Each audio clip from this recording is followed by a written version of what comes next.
Hi, villains. Welcome to For the Love of Paul McGrath podcast and to a weird entrance tune that wasn't exactly what I pressed, but the music anyway. Doesn't matter. We won't hold it against whatever gremlin was in the system there. Chelsea versus Aston Villa. FA Cup time. I love 8 o'clock games. I love Villa Park under lights, and I'm really looking forward to this game because it could be a rekindling of old acquaintances with Leeds in the next round. Well, it will be if we win, considering Leeds beat Plymouth Argyle last night, Paddy, in a rain-soaked game. But we let them worry about their travails, and we'll worry about ours tonight versus Chelsea. Yeah, nothing else to talk about. Only tonight, really. If it doesn't go our way tonight, we've other things to concentrate on. But we obviously want to go and win everything possible. And let's start with and you know what, it lays down a marker. Despite how bad Chelsea seem to be performing, it's always good to put one over on the greedy six and annoy the journalists that love to name them in their happiness. And I just love the fact that they put up the top of the table on the weekend and only did places 1, 2, and 3. Yeah. Oh bless! How would we even consider putting Aston Villa into the equation? But anyway, there you go. Wednesday night under light. I'd love to be there. I'd love to be there tonight. Always the best night. You had a bit of Unai Emery energy there because Unai was asked in the press conference, a question about are you going to prioritize this or prioritize that, and he didn't take too kindly to it. Like he's kind of like, stop asking me the stupid question. Sorry, I won't say stupid questions. I don't know who asked it first of all, number one, but it wasn't like that. It was like, why would I prioritize anything? I've told you guys, it's league first and it's trophy second, whatever trophy it is. I couldn't care less. Like that's kind of what I got from it. But I liked how he got a small little bit snappy with them. Because it just goes to show that he is gunning for the league, but also wants to win a trophy, and he feels that even with the squad we have, we can perform on 2 or 3 different fronts as well. Might be naive on his behalf, but guys, he's been a cup specialist and he's finished high up in the leagues that he's played in to get into cups previously. So I think the guy knows a small bit about squad rotation and about about man management from that point of view. Even though we are swimming in a sea of injuries at the moment. And I think he knows that the people who they entrust to go and ask the questions ask bloody stupid questions every week, week in, week out. Not as stupid as the ones they used to ask Steven Gerrard, where they were more interested in talking about Liverpool than Aston Villa. But similarly stupid questions. And yeah, well, look, I don't think it was the silly question. I think it was actually a very valid question myself. But I like to see the passion from Unai Emery in there, and he was like, "Guys, why are we limiting ourselves here? Why are we limiting ourselves?" And I think that to me signifies a culture change. It signifies a culture change within the team coming from this man himself. And he even wants to change the culture even within the press room as well. Let's not sell ourselves short here about being asked. And look, we'll know the fruits of this, or we'll know who's been proved right or who's been proved wrong come the end of May. But for the time being, Unai Emery is definitely gunning for a trophy and for a good league finish. And as the great man before him once said, "Do you want to bet against us?" So let's see where that one goes. Yeah. And it starts tonight, I suppose, with Chelsea. You have to get over Chelsea first. You have to get over a good Leeds team who are in massively rich vein of form with some really, really good players. And then it really opens up from there. So really, really interesting one from here on in the FA Cup. But I think the biggest talking point that everybody's been speaking about is Ezri Konsa looks like he's going to be out for 3 to 4 weeks potentially. He did look in a bit of pain when he hit the post at the weekend. Unai initially said he took him off just because he wanted to take him off, but it looks like he sprained his knee. Never a nice word to hear. You've sprained your knee, but if it is only 3 to 4 weeks, I think we've gotten away with a massive one there, Paddy. If that is the case, I think so too. The key word in that I thought it was sprain. So there was no mention of ligament damage or anything like that. So fingers crossed, we'll see him back running in straight lines fairly quickly, and you can be rest assured he'll be on bikes and doing as many stretches as he possibly can. And that's exactly what will just be a case of keeping him up to speed now. Because look, I suppose realistically, it's in an area that Villa must feel confident that somebody's coming back very, very soon. Well, I know Pau Torres is back, but they must feel confident that that this is only a 3 to 4 week injury. And I know a lot of people start talking about, yeah, well, remember Jack Grealish and he's been called biscuit chins there for a while when he was supposed to be out for 2 weeks and then he was out forever. And same with Pau Torres. They must be really confident in this one, considering they didn't even name Callum Chambers in the European squad listings. To have that extra back. Now I know they can't because they have to name 2022 was the max that they could name, but they're not looking to supplement somebody in there, and they're going to roll with the punches. And maybe it'll be a Finlay Munro on the bench in that competition or whatever the case is. But it looks like that they are confident that it will be a 3 to 4 week injury for Ezri Konsa, all going well. But Pau Torres is going to be back tonight. He'll probably be on the bench. Unai Emery said, "No, watch us see him start when the teams come out now in a couple of months." But look, yeah, he's massive addition back into the squad, I think. Yeah, I don't expect him to be rushed back either. I expect to see Carlos and Longley still play, and if needs be, he comes off the bench. But if not needs be, he doesn't come off the bench. I think he'd be reluctant to rush him back after what happened the last time. Yeah, I think so too. And look, Carlos and Longley are the two form horses at the moment with regards to that. They have a lot of the running done together. They have a good partnership together as well from the point of view of playing together in Europe. And somebody mentioned it there in the comments as well. That's going to pay dividends tonight. I think the team will be announced any second now. It's ticked over into 7:00. So we're just waiting before the team is announced. Just Luke asked the question there about the live pod in Birmingham. Bear with us. We've given you the date. We need to get guests sorted and all the costs sorted out before we can sell tickets and tell you how much it is. But we will get there in the coming weeks. Absolutely, for sure. But really looking forward to it. And there's our starting 11 with Martinez in goals, Cash, Diego Carlos, Longley and Moreno, Bailey, Kamara, Douglas Luiz, McGinn, Tielemans and Watkins. So realistically speaking, Konsa and Cash, really the only two changes there as well. So yeah, he's gone for this one, Jar, as they say here. And the substitutes are Olsen, Wright, Pau, Chambers, Diaby, Zaniolo, Ramsey, Ergbunum, and Kellyman makes his way onto the bench as well. Nice, decent, fairly strong bench there too. Obviously, better safe than sorry. To be sure, as the Irish Leprechaun said, with having two goalkeepers on the bench.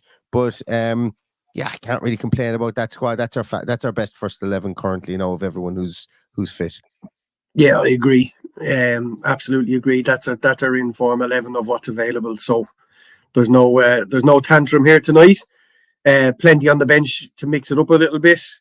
Plenty on the bench if we need cover as well. So look, it's absolutely fine with me. There's very little to say. He's gone with the team that's in form. That includes the decision to play Bailey over Diaby, which I don't think anybody will argue with. Oh no, absolutely not. And like the rich vein of form Bailey's in at the moment, it's just incredible, And it's like we've often said this year, there's been times here where we've wondered, was Bailey ever going to get it together? And that's being generous to the way we spoke about, some of the times he lost the ball and stuff. He's just not doing that this year, and it's a joy to see. And he just literally, like at the weekend, he smiled from. I think he came off in like the 60th minute or something like that. He just smiled the whole way through. And when you're playing football like him, he comes from a culture that's very kind of celebratory and stuff like that. Everybody wants to feel good and it's a relaxed kind of situation. He's relaxed at himself at the moment. He's pinging him in the top corner this year, and I wouldn't bet against him scoring a goal again tonight, because I think that he's definitely going to be somebody that they're going to want to marshal, I suppose, from the Chelsea side of things. And obviously Yuri Tielemans with that cracker of a goal at the weekend. Tielemans playing in that number 10 spot as well. Looking forward to that. Probably the position that he's best suited to.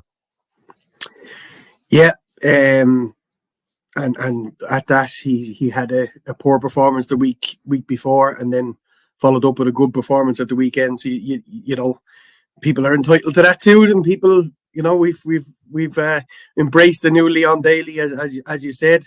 It's great to have him doing as well as he is, and great to have him firing on all cylinders. And we were perfectly okay to give out about it when he was the way he was. Yeah, and the Chelsea starting 11 is Probably, to be honest with you, it's not too dissimilar to what I would have expected. Petrovic in goals, Gusto, Desassi, Badiashile, Chilwell, Gallagher comes in from the last time that we played them. Caicedo and Enzo, Madueke, Jackson and Palmer up top. So no Sterling, who was a big source of malcontent for Matty Cash the last time we played them. Mudrik's in the bench. Thiago Silva isn't in there, but Ishia comes in instead. And apart from that, it's pretty much par for the course. But one of the names that is on the bench is Christopher Nkunku, one of their big signings, 60 odd million. One of their big signings. You talk about Chelsea; they're all bloody big signings because they've spent a billion pounds. But Christopher Nkunku is somebody that they've been really interested in, in getting him back on the field. He's had no luck with injuries, and he's somebody I think that I think that is going to come off the bench, and we're going to need Marshall today for sure because he's a really, really good player. Yeah, strong team. Probably with the exception of Sterling and a fit in Nkunku, whether he's fully fit or not is debatable. Would be the only changes I'd make to what's there. Palmer's obviously doing very well. Jackson and Mudweki haven't really lit up the Premier League just yet. Strong in midfield with Enzo, Caicedo and Gallagher. And where they can be got at really is an Ollie Watkins off the shoulder of one of those centre halves. If we can split them the way we split Sheffield United, I think we'll have equally as much luck, albeit not scoring 5, and I won't predict we score 5 tonight. Yeah, I'm not going to predict we're going to score 5 tonight for sure. But I will say one thing though. He's not a bad goalkeeper that Chelsea have. He's certainly not a bad goalkeeper. But positioning wise and early shots and stuff like that, and this guy can catch him. You see with Wolves weekend, you see the goal that Morgan Rogers scored against him in the League Cup. Actually, I was going to say that's somebody that isn't on the bench for Villa today. Of course, he can't because he's cup tied. But because he played against us. But like you see, sometimes like he's a goalkeeper that has to get his feet set to be able to dive. And that's just an interesting thing for me. Pepper the place with shots. Maybe that's why Tielemans is up top as well, beside Ollie Watkins too. Like this game is going to be won if our midfield three of McGinn, Douglas Luiz, and Kamara can outbattle Gallagher, Caicedo, and Enzo. We'll win this game. We will win, and we didn't do it the last time. Gallagher took us for a walk through a whole lot of the first half. Took Douglas Luiz for a walk in the drawing game. So it's going to be really interesting to see what happens here. We can't let that happen. We are at home, so I'd imagine that we're going to take the game to them a small bit more. But those 6 players are going to be the most important 6 players in the field, our 3 versus their 3. And let's see who comes out on top. And I've no doubt that we're going to give them a better game of it in that middle of that field than we gave them at Stamford Bridge. Yeah, we're very passive, especially in the first half. It's at Stamford Bridge. I'm expecting a more effervescent attack today. I envisage that we'll go for it from the word go, as opposed to sitting back and letting us see what they have. I'd much rather see us getting ahead and trying to protect the lead than Nkunku and Sterling and Mudryk. Sterling coming off the bench. Yeah, Dara makes a really good point there. They are 11 individuals, and they've been unable to get a team performance out of those 11 individuals, and that's why they're sitting in the bottom half of the table currently. So I'd imagine, obviously didn't look at the odds, but I'd imagine we're favourites to go and win this tonight. And who am I to say that we won't? I definitely think we will. I don't think it'll be a runaway victory by any means, but I'll go for a 2-1 win tonight. I'm going to go with a 2-1 win as well tonight. Yeah, I think 2-1 seems like a good scoreline. I think it seems like a fair scoreline as well. I think there will be goals. I think there'll be over 2 goals in this game, one way or another. It's like there was contrasting results at the weekend. Like you couldn't get any better than our 5-0 really. Well, you could have 6-0, but the game was wrapped up after 15 minutes really in at Bramall Lane, and then Chelsea then having a really off day, and a day where people were actually calling for players were actually calling for Pochettino's head. Players' wives were calling for Pochettino's head, after that game, 4-1 at Wolves. And I must say, Gary O'Neill is doing a serious job there. I never disliked him as a manager anyway, that's for sure. You have to give him lots of credit for what he's doing.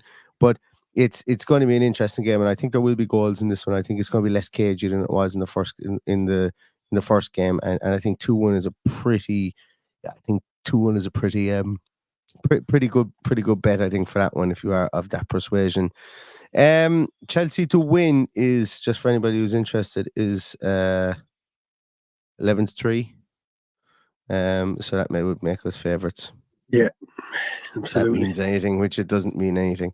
Talk to me, Paddy. So we popped something up there about Konsa being missing. I know we spoke about it there previously about the injury bug, but huge loss. Like we've been saying that he's just been the linchpin for Aston Villa. He's been that cornerstone for Villa all season, and to underplay his loss would be a disservice to him, I think, for sure.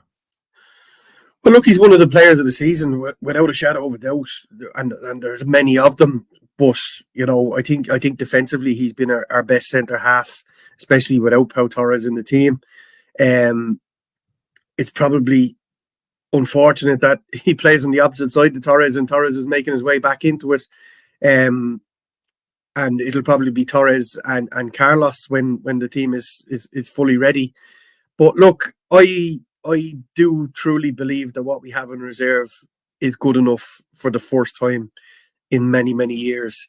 And it's great to be in the position that we can rotate these players in and not be too overly concerned of what. And look, we've been picked apart with our best team out there.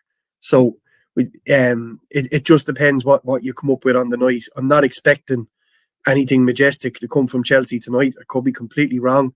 But I'm not overly concerned that it's Carlos in there, because he has proven that on his day he can be a brilliant footballer as well. So obviously not the level of Emery. I'd much prefer to have Emery in there playing every single game alongside Pau Torres. But unfortunately we can't do that. Injuries and lots and lots of games, you're going to pick up injuries like that. And the most important thing is to manage these injuries well and get everybody back on the pitch in good shape.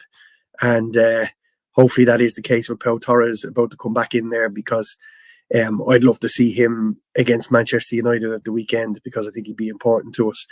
But we have Diego Carlos there, thank God. We've Clement Longley there, thank God. And I can't be too downhearted if it's only a 2 or 3, 4 week break for Ezri Konsa. So be it, and hopefully we're still in all competitions by the time he comes back. Yeah, and I think we could be. I think, well, I'm get over tonight, and we will be in all competitions by the time he comes back, because I don't think we play any European Conference League game between now and then anyway. So yeah, get over tonight, and we'll have all 3 bits of silverware to fight for. And I think it's 4 weeks tomorrow. 4 weeks tomorrow for the next round. So for the Europa Conference League. So and they said 4 weeks yesterday, Paddy. So yeah, so we should be all right. I'm joking. But yeah, I definitely think, look, Marshall Gallagher and his runs today, and I think that's going to be it's going to be key for us as well. Somebody asked there, did we record the McGrath day? Did we record that last Saturday? Yes is the answer, and we have gotten to go ahead to use the footage as well. So this Friday at 9 p.m. Irish time, UK time, we will release the podcast of Paul McGrath, our podcast with Paul McGrath from the weekend. And I must say, the videographers have done a serious job on it, and proud to bits. Except I wish that they could have airbrushed out the 2 or 3 bellies that I have, extra bellies that I have since Christmas. Both of us have. Yeah. If only they could have used some Schwarzenegger filter there as well, that would be fine. Yeah. But because it's not right. You add our 2 ages up there, and we're not that much older than Paul McGrath, and he looks way fitter than the 2 of us up there, Paddy. And his legs have been knackered for years. So fair play to him. Whatever he's doing, he's keeping himself in rare shape anyway. But yes is the answer, and that we'll be releasing it on Friday on YouTube. So go there and find it as well. And Mike Brosnan was somebody who was at the gig last Saturday as well. He said his voice has just barely come back. I noticed that, Mike, as we were going away. I could barely make out what you were saying because your voice was so far gone. But it was great to meet you, and I hope they're all Hope they're all behaving themselves in Dingle tonight, for sure. Or in, where is it? Just outside Dingle. That is. Paddy, you said 2-1, I said 2-1, but what do the rest of everybody else say here? Start putting your scores in the comments there, and we will go down through the scores. And while we are doing that, I just want to give a little mention out to one of the guys on Villa's bench today, is young Tim Brunham. Getting minutes last week against or last weekend, should I say, against Sheffield United. Big for him. Been injured an awful lot, was really coveted by a lot of championship teams. They wanted him to come in. They wanted him to come in and to offer a very viable option to what they have. No shortage of teams came in for him, and he's been kept on by the club. And I think this could be his break, throughout the course of the rest of this year. It's going to be time for him. He's been added to the Europa League squad. It's going to be time for him to mature, hopefully, and it'll be interesting to see where Unai sees him. Does he see him in that more of a box-to-box midfielder? Does he see him in more of a Boubacar Kamara replacement? That's going to be very, very telling from here on out to see where he does play. And also Omari Kellyman as well, back from injury, someone that we may need to turn to over the course of the next few weeks or the next few months during this run in, and he's got all the potential in the world. And I wouldn't be surprised that if Villa did have some sort of a lead tonight, if he wasn't brought on in the dying members of this game to try and get him some time against top class opposition here. So the youthfulness of this squad, the squad is getting younger. We've bought younger over the course of January. It's up to us now to keep the standards and keep the levels that we've had up to now going. And I don't bet against Unai Emery, as we've said before. But right, geez, we've got a load of scores in here. So Side's going for 2-1 to Villa. Junior Bennett says 3-0 to Villa. Jordan Levy 3-1 Villa. Dermot Byrne goes 2-0. Dermot, I completely lost you on Saturday and I barely got to say hello to you at all. Thank you so much. Shane says 2-0. Welland Valley's going with 1-0. Stuart Kempson is going for 3-1 Villa. Anne is going for 1-1 at full time. She's looking for a bit of Emmy magic in with regards to the penalties. Yoggington is going with 1-1 and then 2-2 in extra time. And Martinez in penalties as well. Adam Hewitt is going with 3-1 Villa. Mr. Sensible going for 2-0. Kylie Stend going for 2-1. Osgerm 2-1 as well. Mike Doughty going for 3-1. C Line going for 2-1 after extra time. Bear in the Garden is going for 2-0. David is going 2-0 Villa. Paul Miller says 2-0 as well.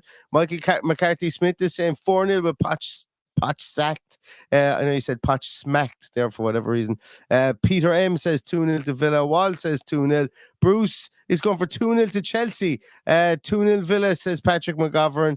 Rob Henry saying 2-2 Villa to win on penalties. Dickie's going for a 1-0 McGinn winner. Barry Hughes is going for the Paddy Special 5-0. Kylie Sten again, as I said, 2-1. Another clean sheet, 2-0 Potch at the Job Centre, says Andrew Monroe. Rob Finnegan going for 2-0. Mark Wood 3-1. Hot Tex Hylas going for 1-1. Nicole going for 2-2. Melty Shirt says 2-0. Joe Baran says a sneaky 1-0 win.